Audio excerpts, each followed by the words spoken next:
弟兄姊妹平安。平安。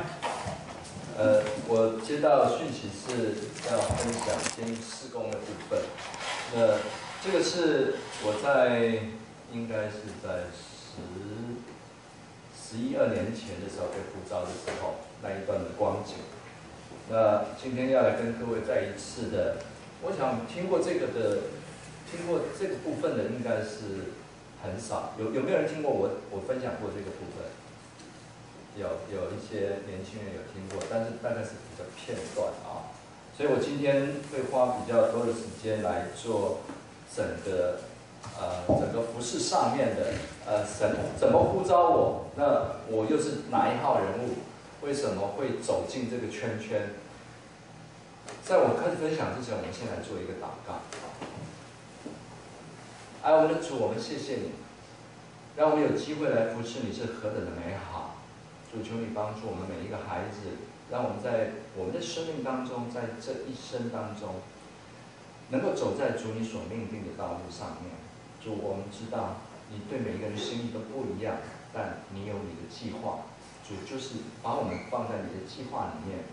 让我们一生一世就追随你的脚步。我们谢谢主，我们感谢你，求圣灵感动我们，也带领我们下面的分享。我们祷告奉耶稣基督的圣名，阿们。我想我要分享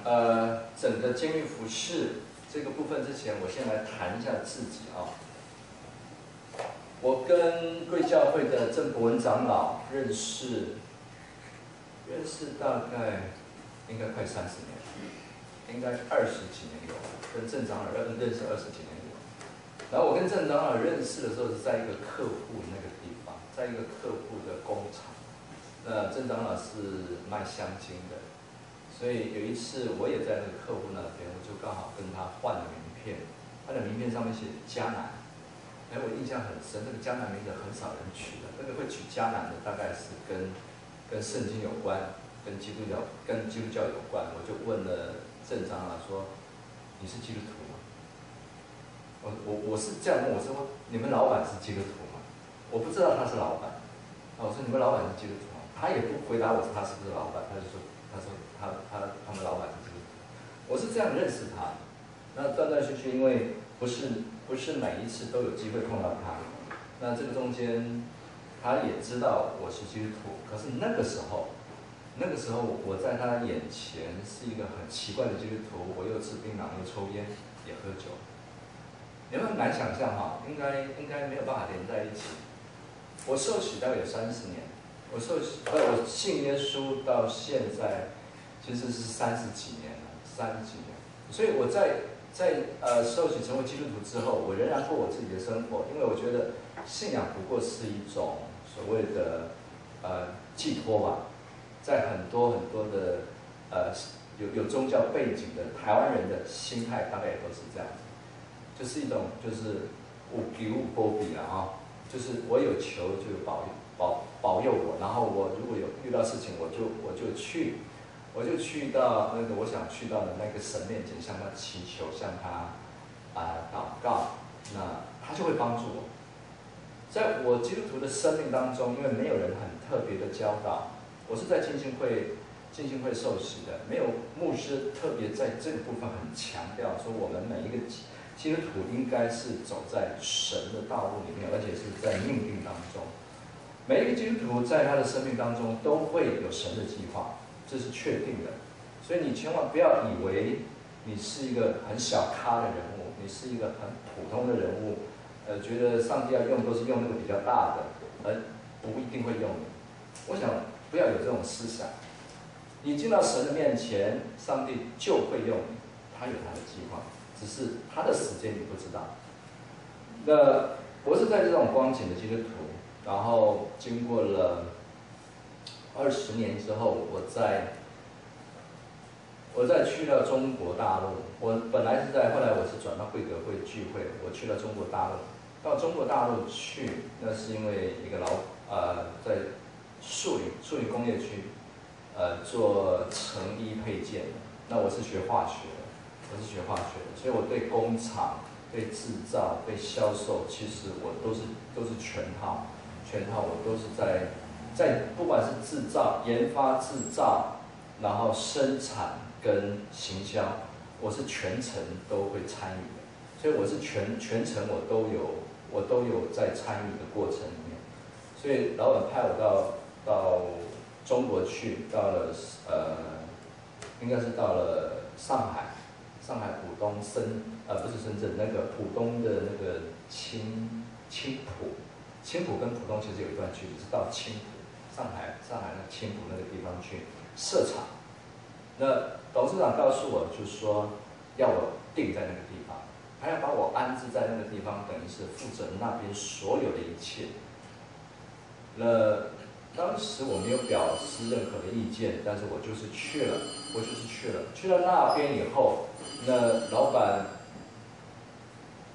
好几次跟我吃饭，那吃饭的时候，他特别讲到一些事情，他跟我讲说，男儿志在四方，他说你在这个地方，你就不要太想家里面，不要太想家里面的事情，不要太想老婆，不要太想孩子，不要想一些，他说我在这里会为你预备。那你这句话后面是代表什么意思嘛？他会在那边为我预备老婆，在那边会为我预备房子，会预备所有的收入，会预备所有的一切，等于在那边有另外一个家。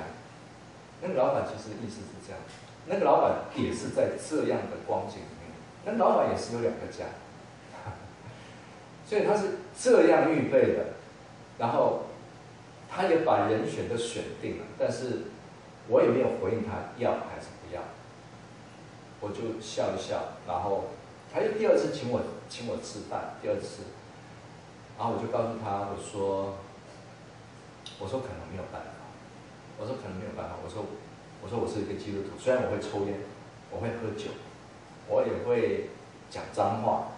但是我说我是一个基督徒，我就把这个事情放下了。第3次，老板又在邀请我，这一次他邀请我，他的女人坐在我的旁边，特别服侍我，就是帮我夹菜，帮我弄这些东西。那在这个过程，他又在问我说：“你觉得怎么样？”后来我正式的跟他拒绝说：“董事长，谢谢，但是我还是觉得我应该回到台湾。”第3次以后就没有第4次了，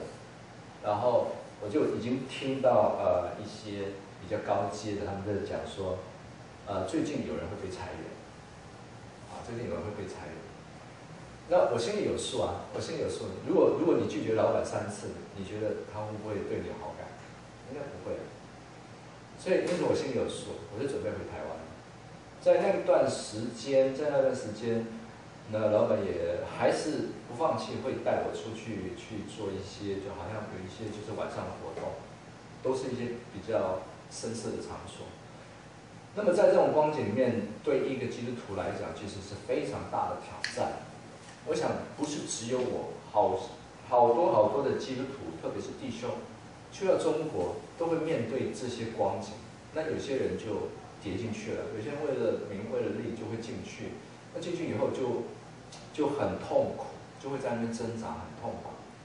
但是我后来是拒绝了。当我第2个礼拜机票买好，回到台